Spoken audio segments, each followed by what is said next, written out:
دوستو کیا آپ جانتے ہیں کہ سورہ عصر میں اللہ تعالیٰ نے زمانے کی قسم کیوں کھائی ہے؟ تو دوستو وقت ایک ایسی چیز ہے جو ہم انسانوں کے پاس سے ریت کی طرح پھسلتا جا رہا ہے اور ہمیں اس کی خبر بھی نہیں ہے۔ جتنی تیزی سے وقت گزر رہا ہے اتنی ہی تیزی سے انسان کی عمر گھٹنے لگ جاتی ہے۔ اس دنیا میں آنے اور جانے دونوں چیزوں کا ایک وقت متعین ہے اور سارا کھیل میں سمجھتا ہوں وقت کا ہے۔ ایک پل کو آپ روک کر سوچیں کہ کیا وقت واقعی اتنا اہم ہے؟ اس کی اہمیت کا اندازہ ہم قرآن پاک کی سورۃ العصر سے لگا سکتے ہیں۔ اس کی پہلی آیت میں اللہ تعالیٰ نے زمانے کی قسم کھا کر فرمایا ہے کہ قسم ہے زمانے کی، بے شک انسان یقیناً خسارے میں ہے۔ اب ذرا سوچیں ایک لمحے کے لیے کہ اللہ تعالیٰ نے اتنی بڑی قسم کیوں کھائی ہے۔ جس چیز کی قسم اللہ تعالیٰ کھا رہا ہے اس کی اہمیت کتنی زیادہ ہوگی۔ دوستو سورہ عصر یہ مکہ مکرمہ میں نازل ہوئی اور سورۃ الکوثر کے بعد فرقان حمید کا دوسری مختصر ترین حصہ بھی ہے یہ سورت۔ صرف 3 آیات ہونے کے باوجود اسے پورے قرآن پاک کا نچوڑ سمجھا جاتا ہے کیونکہ یہ نجات کا ایک بہترین سورس ہے۔ یہ سورہ 4 بنیادی اسلامی نظریات اور عقائد کی طرف توجہ دلاتی ہے جس کے نتیجے میں زندگی کے تمام میٹرز میں درستگی اور شائستگی کی کیفیت حاصل ہوتی ہے۔ اللہ تعالیٰ قرآن پاک میں سورہ عصر میں ارشاد فرماتا ہے کہ قسم ہے زمانے کی کہ انسان خسارے میں ہے، یعنی گھاٹے میں، سوائے ان لوگوں کے جو ایمان لائے اور نیک عمل کیے اور ایک دوسرے کو حق اور سچ کی تلقین کرتے رہے اور دوسروں کو صبر کی تلقین کرتے رہے۔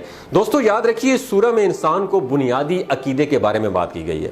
یہ سورت ہر انسان کے لیے ایک ایڈوائز ہے، ایک نصیحت ہے جو دنیا کے ساتھ ساتھ اپنی آخرت کی بھی بے حد پرواہ کرتا ہے۔ اس سورت کو نہایت ڈیپتھ سے سمجھنے کی ضرورت ہے کیونکہ یہ انسان کو ایک ایسی چیز کی طرف اس کی اٹینشن فوکس کرواتی ہے جس کے بارے میں انسان کم ہی سوچتا ہے۔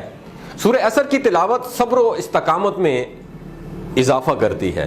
یہ سورہ ہمیں اعمال صالح کرنے، صبر کرنے اور دوسروں کو صبر کرنے کی تلقین کرتی ہے۔ اس سورت میں بنیادی طور پر سب سے زیادہ زور وقت کی اہمیت، اللہ تعالیٰ پر پختہ یقین، اعمال صالح اور ایک دوسرے کو حق کی طرف بلانے اور ایک دوسرے کو صبر کی تلقین کرنے پر ہے۔ یہ انتہائی مختصر سی سورت ہے جو کہ صرف 3 آیات پر مشتمل ہے اور یہ اپنے اندر ایک طاقتور میسج رکھتی ہے، ایسا میسج کہ گزرتے لمحوں کی اہمیت کے ساتھ ساتھ ہمارے ایمان کی اہمیت کو بھی اجاگر کرتی ہے۔ یاد رکھیے دوستو ایک بار اگر یہ وقت بیت گیا تو دوبارہ اسے حاصل کرنے کی کوئی دوسرا آپشن ہمارے پاس نہیں ہے۔ دوستو ہر انسان جو اس سورت کو پڑھتا ہے اسے لگتا ہے کہ اسی کے بارے میں بات کی جا رہی ہے، سیم اسی کی بات کی جا رہی ہے۔ جب انسان اس سورت کو پڑھ کر اس کے معنی اور اس کے مفہوم پر غور کرتا ہے تو اسے اس بات کا شدت سے اندازہ ہوتا ہے کہ اس نے ابھی تک اپنی زندگی میں کہاں پر کس جگہ پر اپنے قیمتی لمحات کو ضائع کر دیا ہے۔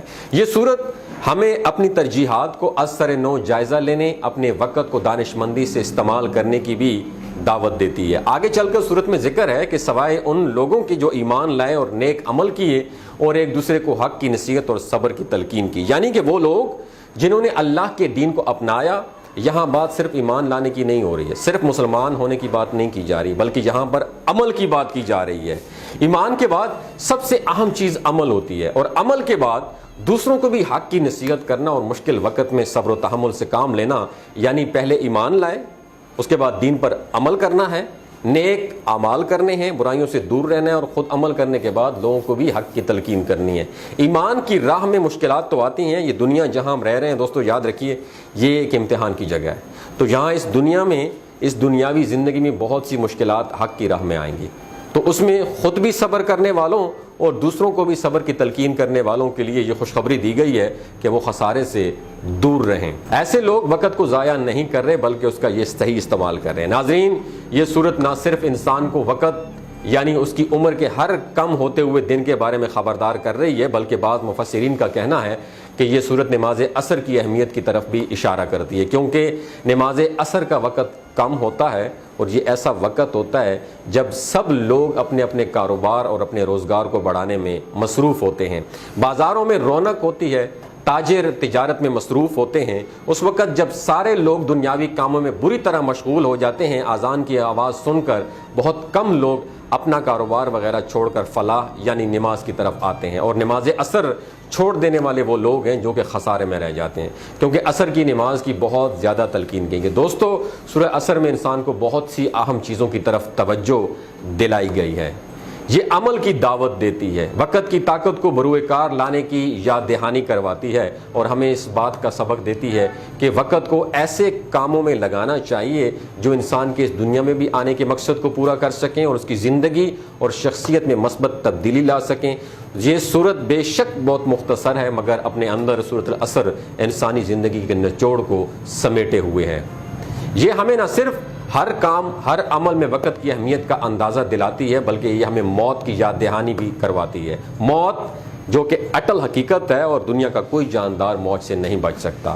ہم انسان جو اپنی قیمتی وقت کو ضائع کرتے جا رہے ہیں، ہمیں اس بات کا اندازہ نہیں ہے کہ اگر یہ وقت ایک بار ہاتھ سے نکل گیا تو پھر لوٹ کر کبھی نہیں آئے گا۔ سورہ عصر کے بارے میں ایک مفسر کا کہنا ہے کہ انہوں نے سورت کا اصل مقصد جو ہے یا مطلب اس وقت سمجھا جب انہوں نے بازار میں ایک شخص کو برف بیچتے ہوئے دیکھتا۔ وہ صدا لگا رہا تھا کہ اس وقت مجھے سمجھ آیا کہ وقت کتنا قیمتی ہے، کیونکہ اس شخص کی سب سے زیادہ کوشش یہی تھی کہ جلد از جلد اس کی برف خرید لی جائے، ورنہ یہ پگھل جائے گی، نہ اس کے کسی کام آئے گی اور نہ ہی کسی اور کے کام آئے گی۔ وقت کی مثال بھی ایک برف سی ہے، ایک دفعہ پگھل جائے تو چاہ کر بھی اس کے خسارے کو ہم فائدے میں نہیں بدل سکتے۔ دوستو، اگر غور کریں تو یہ صورت نہ صرف نماز عصر کی اہمیت اجاگر کرتی ہے، بلکہ ہم انسانوں کے طرز عمل پر بھی زور دیتی ہے اور ہمیں اصلاح کی تلقین کرتی ہے۔ اللہ تعالیٰ نے انسان کو آگاہ کر دیا کہ ہر انسان کی موت کا ایک خاص وقت مقرر ہے، اور اس وقت سے نہ ایک سیکنڈ کم ہوتا ہے اور نہ ہی زیادہ، یعنی جمیں جو مہلت دی گئی ہے انسان کو اس سے زیادہ ہمیں نہیں مل سکتی۔ یہ ہم پہ ڈیپینڈ کرتا ہے کہ ہم اس دی گئی مہلت میں کیا کرتے ہیں، اسے سمجھ کر اپنی زندگی کے دین کے اصولوں کے مطابق زندگی گزارتے ہیں یا نہیں گزارتے، یا پھر اگنور کر دیتے ہیں، اپنے ہر لمحے کو ضائع کر دیتے ہیں، اپنے اختتام کو پہنچتے ہیں۔ یہ صورت ہر انسان کے لیے کھلا پیغام ہے، مگر افسوس ہے کہ ہم مسلمان اس پیغام کو سمجھنے سے قاصر ہیں۔ ہمیں اس بات کا ادراک اچھے سے ہے کہ لمحے کتنی تیزی سے گزرتے جا رہے ہیں۔ اللہ تعالی ہم سب کو ہدایت نصیب فرمائے، آمین ثم آمین۔